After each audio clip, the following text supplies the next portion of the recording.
Now, I think this is a discussion that we all should have in general. There's a lot of stuff going down when it comes to PlayStation and Xbox. And kind of going back to the original thing that got a lot of people here is gaming in your 40s, right? And why this is important, okay? Now let's think about this. PlayStation, Xbox, they're still creating consoles on a regular basis, but why? You know, as a person that's older and playing games and doing things of that nature, it's important to know what platform you're going to be playing on and why and how. Me personally, I'm a PC guy, and here's the reason why. It's because I can play both my Xbox and PlayStation games right here on PC, and if there is a game that not on Xbox Game Pass or PlayStation Plus, I'm going to be able to play that and buy that particular game on Steam. Now, here's the argument that I'm making to each and every one of you guys out there, and please, please, please hear me out. They're taking away games from the platforms that are there, and then you can never play them again. Game Pass, they'll put the game on the platform, and then poof, it is gone. You cannot go back to it. When it's gone, right? Ubisoft is notorious for doing that as well. When the game is gone, it is freaking gone.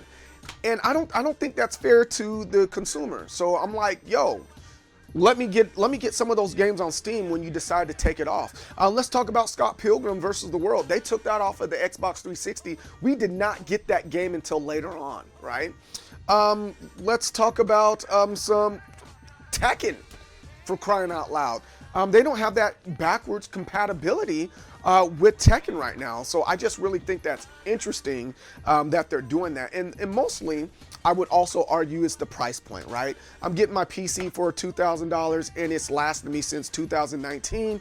And I've been upgrading it ever so slightly. And that's almost the equivalent of upgrading my PlayStation and my Xbox. The only reason why I would buy a PlayStation right now or Xbox right now is for my kids, because $2,000 is way too much for my children to go off and damage their stuff. But you know, it kind of is what it is. But with that being said, I think the good thing about consoles right now is that there isn't that much difference between, that's sign language for difference. There's not that much difference between the next generation of console. We're at a point where there's small increments, right? The jump between PlayStation 2 was huge. You can see the difference. The jump between PlayStation 2 and PlayStation 3 was huge. You can see the difference. The jump between PlayStation 3, PlayStation 4, is there a difference? I can say yes, there is a difference. However, it wasn't as big of a jump as it was between the PlayStation 1 and the PlayStation 2. And now we're at the PlayStation 4, and in the PlayStation 5, it's minute. We're looking at little things like, hey, can I see a bead of sweat on the guy's face?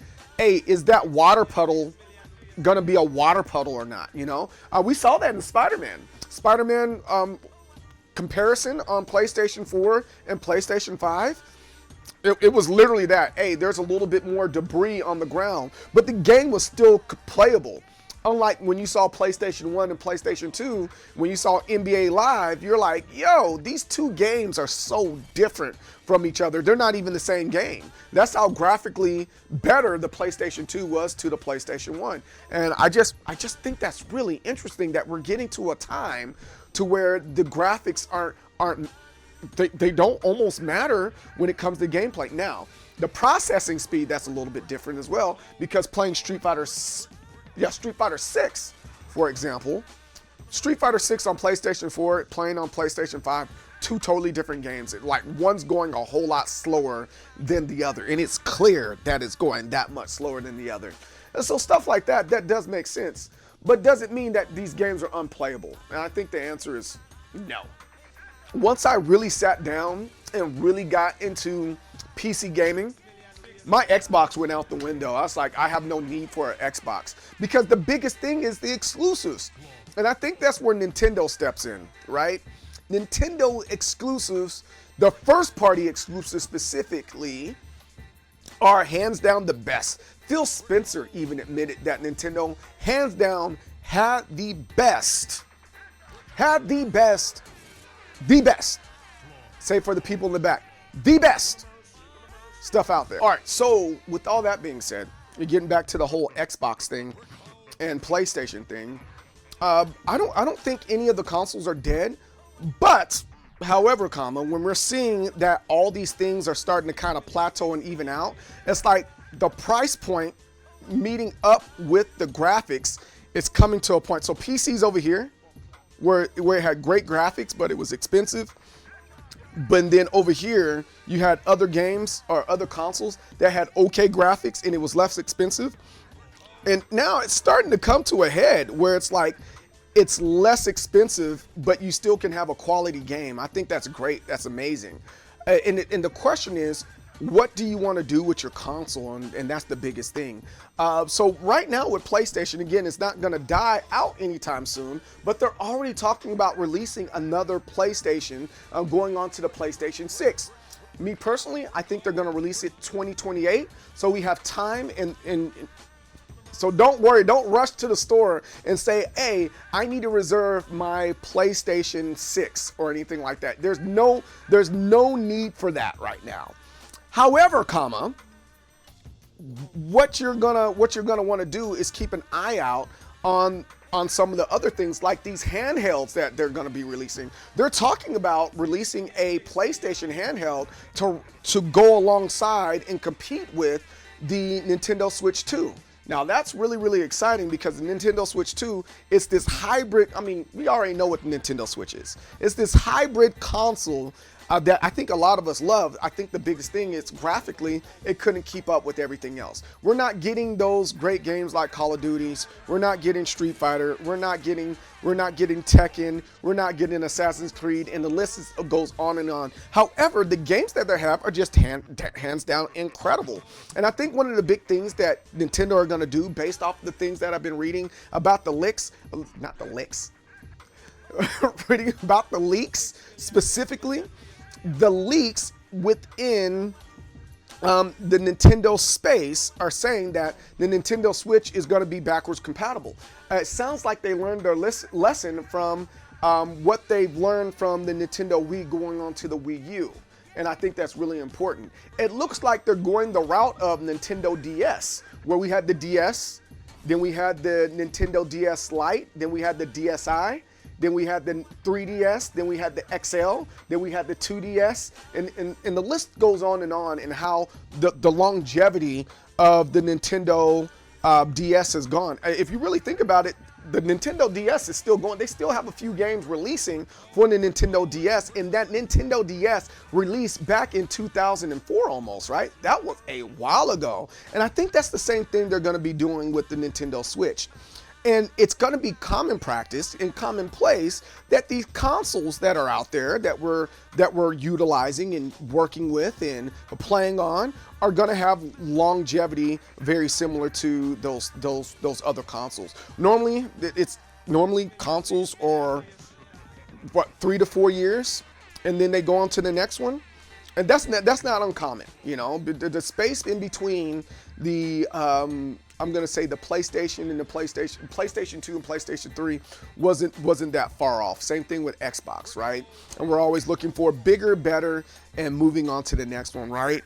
But it's the graphics and the things that these machines can do. There's not much change, so what's the point of getting a new one? I mean, look, people are still playing on the PlayStation. People are still playing on the PlayStation 4. People are still playing on the Xbox One.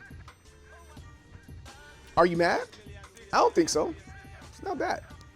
So, but again, I think the big thing here is noting that Sony is upset that they didn't capitalize on that PlayStation Portable, which they should have.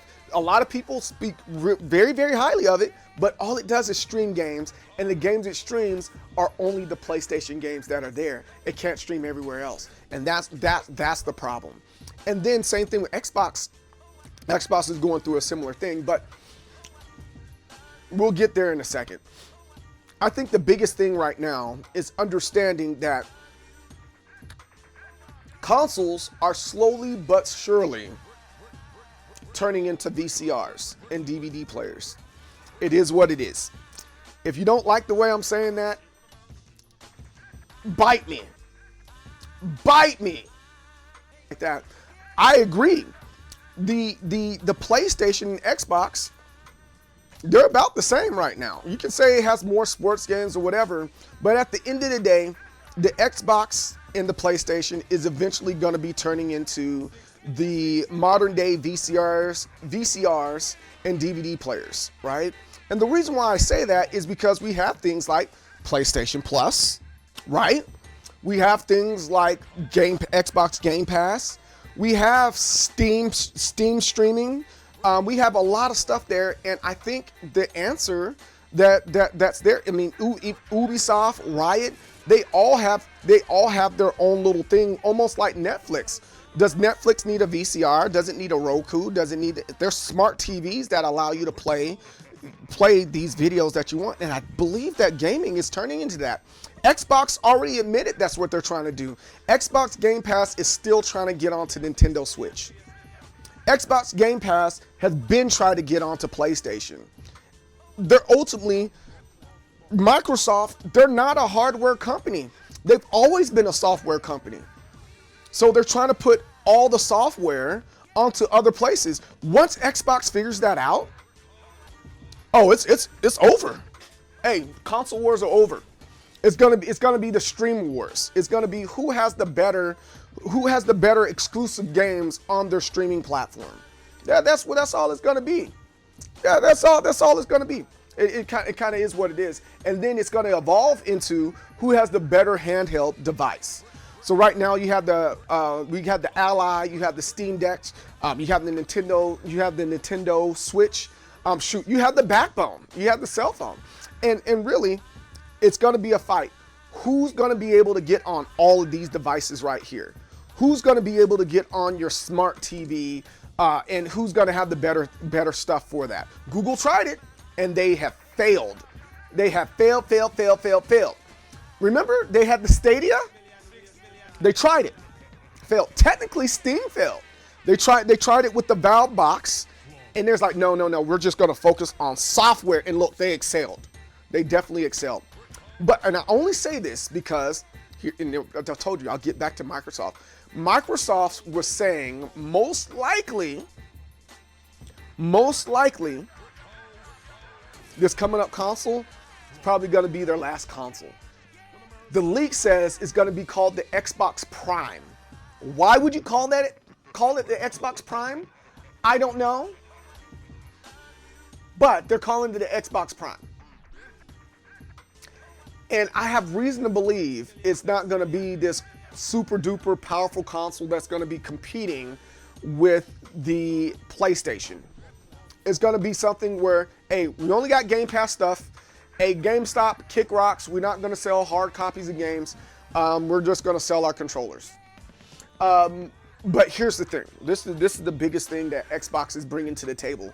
They are tired of third-party companies making controllers for them. Insane, right? Their controllers are almost always in third-party companies, right? So now what they're trying to do is ultimately have a DualSense controller, very similar to the PlayStation, for the Xbox coming out within the next 2 years. That's what it looks. That's what the leaks say. Within the next 2 years. And it's going to have like haptic feedback so you can play your older games and you still get the same vibrations from those older games. But that's what they're trying to do. And if anything, if they're going to get into hardware, no different than what they're doing already, where they're making keyboards and mice and all. Is it mice or mouses? I don't know. But they're making all that. I think they're going to go that cheaper route, and they're going to make more money making controllers for consoles and things of that nature. But being an older gamer is the thing that we need to talk about here. If you have kids, it only makes sense if you're playing with your kids and that's all you're doing. But if you're trying to get your best experience and the best bang for your buck, I'm going to tell you, and anybody that comes to me and asks me these questions, I'm always going to say get a PC. Yes, it's a little bit harder to travel with your PC. Yeah, yeah, sure. Is it a little bit harder to get a laptop and upgrade your laptop? Yeah, sure. But that's the more powerful thing. And when it is time to upgrade it, there's no nickeling and diming you, right? It works, right? Where with the PlayStation, you're like, oh, it's big and bulky. I was expecting something else, and then eventually they come out with the PlayStation Pro. It's like, oh, I wish I knew they were coming out with the PlayStation Pro, but I really wanted to play the games that I liked. So it's like, yeah. So being a guy in my 40s, I'm going to lean towards playing on PC more than anything else, and I swear by that. I think it's a great investment to play on PC. Not to say that PlayStation and Xbox aren't any good. I just think I get the best bang for my buck for it, and there's no nickeling diming. I can stream from it with my backbone. I can get practically all the games except for the Nintendo games if you really think about it, and there's nothing really holding me up from it, you know? So it kind of is what it is.